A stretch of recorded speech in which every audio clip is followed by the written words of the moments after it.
Guru menjadi profesi paling menyedihkan di Indonesia. Kondisi ini mungkin pas dengan julukannya, pahlawan tanpa tanda jasa. Karena dianggap tanpa tanda jasa, banyak guru yang digaji sangat-sangat minim.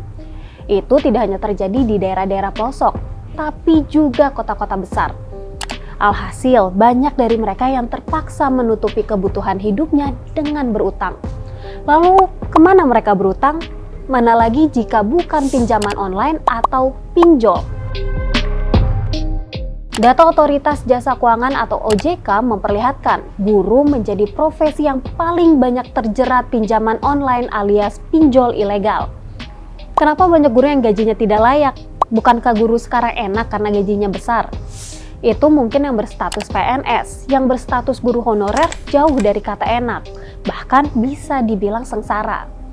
Asal tahu saja, gaji guru memang berbeda-beda berdasarkan status kepegawaian.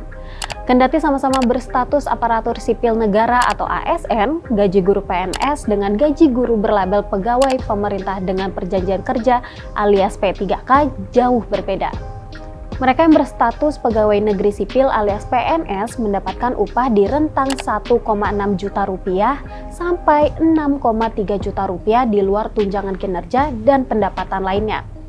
Sementara gaji guru P3K memiliki gaji lebih tinggi, yakni rentang 1,9 juta rupiah hingga 7,3 juta rupiah. Tapi dengan catatan sewaktu-waktu bisa dihentikan kontraknya. Gaji guru honorer jangan ditanya. Pada 2024, Lembaga Riset Institute for Demographic and Poverty Studies atau IDEAS mengungkapkan sekitar 74% guru honorer digaji di bawah upah minimum kabupaten kota.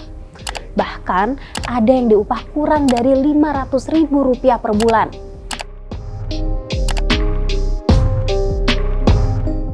Saking seringnya nasib miris guru honorer diberitakan inilah, pemerintah akhirnya berinisiatif membuat status kepegawaian baru, mulai dari P3K penuh waktu dan P3K paruh waktu. Dalihnya, status P3K paruh waktu dibentuk pemerintah untuk menyelamatkan guru honorer. Memangnya bagaimana sih muasal menjamurnya guru honorer? Anggota Dewan Pendidikan Tinggi Kementerian Pendidikan Tinggi, Sains dan Teknologi atau Kemendikti-Saintek, Amih Al-Humami menjelaskan, fenomena ini berawal dari kebijakan zero gross. Jadi PNS yang pensiun itu 0 pengganti, itu termasuk guru dan juga tenaga medis, dokter atau bidan atau perawat. Jadi makanya itu ada masa kosong yang agak panjang, dan karena itulah maka aneka macam yang berstatus honorer baik di pendidikan maupun di kesehatan itu lahir marak gitu. Itu yang kemudian karena waktu yang sangat lama tidak terkendali betul, dan di satu sisi kemudian memunculkan isu soal kualitas dan kompetensi gitu. Amih menyebut guru-guru ini merupakan lulusan dari berbagai lembaga pendidikan dan tenaga kependidikan atau LPTK yang memiliki status akreditasi berbeda-beda. Nah, ini yang turut menentukan kualitas seorang guru RI yang sering dipertanyakan. Tak cuma itu, menjamurnya LPTK turut berkontribusi atas fenomena kelebihan atau oversupply pasokan lulusan pendidikan yang belakangan jadi perbincangan.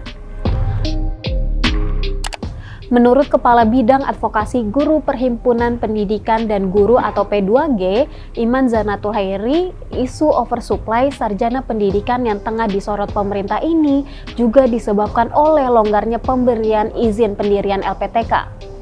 Menariknya, saat ini RI justru mengalami keadaan darurat kekurangan guru di tengah fenomena oversupply S1 pendidikan. Kok bisa? Ada sebuah istilah yang menyebutkan bahwa kita ini kekurangan sekaligus kelebihan. Di satu sisi kita oversupply, tapi di sisi lain kita butuh guru. Kenapa? Karena pemerintah tidak mampu menciptakan distribusi dan juga rekrutmen yang baik, sehingga ini bisa tersalurkan. Jadi bukan tidak ada gurunya, ada orang menunggu gitu ya. Ada puluhan ribu mahasiswa PPG yang dia fresh graduate sudah mengikuti pendidikan profesi guru yang sampai saat ini masih menganggur Karena pemerintah belum berhasil di dalam melakukan distribusi atau kebutuhan guru. Ruwetnya persoalan guru bukan sekadar soal gaji yang berbeda-beda saja, tapi juga soal tata kelola yang berantakan. Banyak daerah yang anggarannya tidak cukup untuk membayar gaji guru akibat pendapatan yang minim ditambah kebijakan efisiensi. Urusan guru dan pendidikan bukan cuma soal sekolah, tapi juga berkaitan erat dengan keputusan politik dan kebijakan fiskal. Peneliti senior LPEM FEUI Tia Jasmina menjelaskan, anggaran pendidikan minimal 20% sesuai mandat konstitusi itu ternyata alokasinya masih harus dibagi-bagi. Jadi, jika ada kementerian yang menjalankan fungsi pendidikan dengan mendirikan sekolah kedinasan yang bebas biaya, itu harus diberikan alokasi dana juga. Di luar itu ada KL lain. KL yang lain ini juga lumayan anggarannya nyerap anggaran pemerintah fungsi pendidikannya. Nah, itu yang biasanya larinya, kalau yang KL larinya ke pendidikan tinggi. Nah, seharusnya mereka nggak boleh masukkan ke dalam anggaran pendidikan. Walaupun memang itu fungsi pendidikan, tapi kan beda. Iya, kompetisi guru memang penting, tetapi ini harus berjalan seiringan dengan kepastian kesejahteraan, sebagaimana pekerja lainnya. Soal kemampuan guru, LPTK dan pemerintah juga tak bisa pas tangan. Lagi-lagi, persoalan di hulu yang harus diselesaikan. Benang kusut persoalan pendidikan yang mengakar dan menahun tidak bisa dijawab dengan solusi jalan pintas.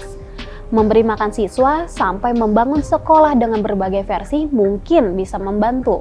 Tetapi, jika benar-benar peduli dengan masa depan generasi, pemerintah harus duduk bersama, mencari jalan keluar yang bisa memastikan piring makan setiap guru tetap terisi.